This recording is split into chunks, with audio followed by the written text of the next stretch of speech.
A very good day to one and all. I'm Dr. Rohit Gopinath. Today we'll be discussing about diagnostic and interventional radiology. So imaging plays a very important role in coming to a correct diagnosis and also in the appropriate management of patients. It is to be remembered that eliciting a proper history and clinical signs still remain the most important factors in coming to a proper diagnosis. All other modalities, including imaging, are just supplementary. With advances in imaging, certain procedures, for example, like exploratory laparotomy, have now become obsolete. But on the downside of it, with more imaging options, there is always a tendency of over-investigating patients. Whenever you have a patient, it is very important that we understand the fact that we always start with the simplest and the cheapest of investigating modality.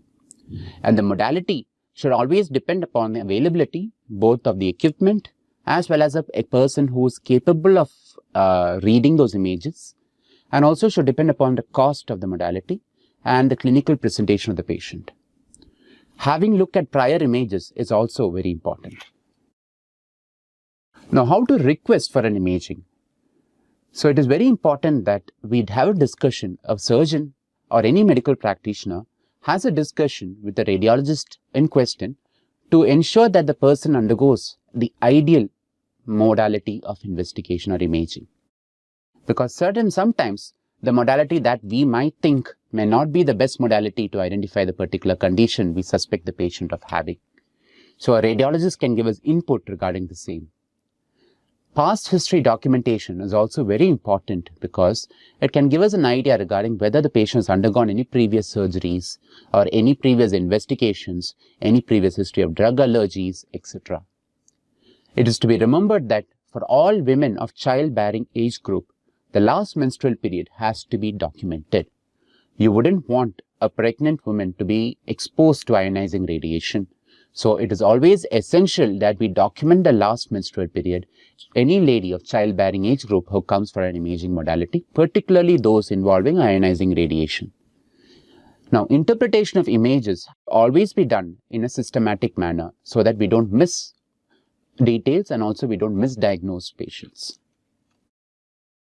Now, before we go on to the individual imaging modalities, I feel it is necessary that we know about certain hazards of modalities of imaging. So one of the most common agents which are used right, left and center for imaging modality, in various imaging modalities, are contrast media.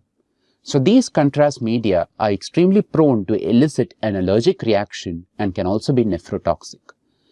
Serious reactions can occur 1 in 2,500 individuals, whereas life-threatening reactions can occur in 1 in 25,000 individuals.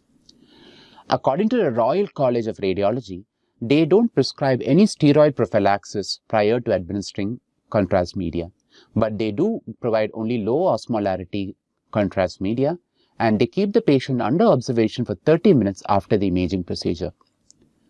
Whereas the European Society of Uroradiology, they always provide steroids prior to administering a contrast agent. If a patient is known to have a renal impairment or is diabetic, it is always better to look at the creatinine levels. But in general, it is always essential that we look at the creatinine levels prior to subjecting a patient to any contrast-related imaging modality. The patient should be well hydrated, and the lowest dose of low osmolar contrast media should be used. The Royal College of Radiology do not give N-acetylcysteine for renal protection in patients who have been given IV contrast. If a patient is on metformin, it is important that we look for the presence of lactic acidosis because it's a common complication. MRI in general, we don't use any contrast media, but if you do use a contrast media, the most commonly used contrast media is gadolinium. And gadolinium is notorious for causing a particular side effect called nephrogenic systemic fibrosis, which is characterized by deposition of connective tissue in skin all over the body, making it hard and rough to touch. Use of gadolinium is contraindicated, or contrast media is contraindicated in neonates, individuals with chronic renal failure, and during pregnancy. The second most common hazard associated with imaging modalities are ionizing radiations, particularly modalities such as conventional X-rays, computer tomography, and scintigraphy. It is known that during medical exposure contributes to 15% of total radiation exposure that a person can get. And the effects of these ionizing radiation can be two. It can either be a predictable effect, for example, like mucositis, serositis, etc., or it can be an all-or-none phenomenon, for example, like malignancies. Now, radiation-induced cancer can occur in chest and extremity examination at an incidence of 1 in 10 lakh.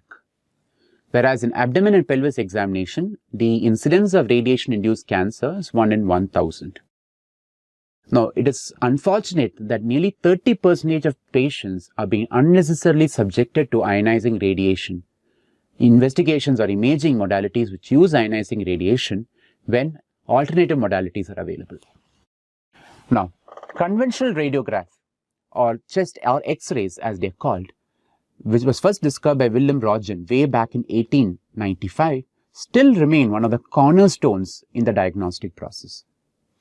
X-rays emitted from a source are absorbed to varying degrees by varying tissues. Based on the degree of absorption, you have varying degrees of blackening. High density tissues, for example, like bones, there is less blackening, meaning they are more white. But it is important to note that most of the soft tissues, they have almost similar appearance. It is very difficult to differentiate individual soft tissue layers.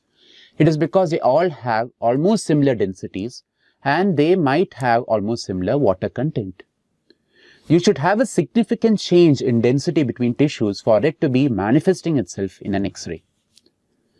X-rays continue to be one of the cheapest modality of imaging, which is readily available, easily reproducible, and compared to other imaging modalities like computer tomography, etc., has a lower radiation.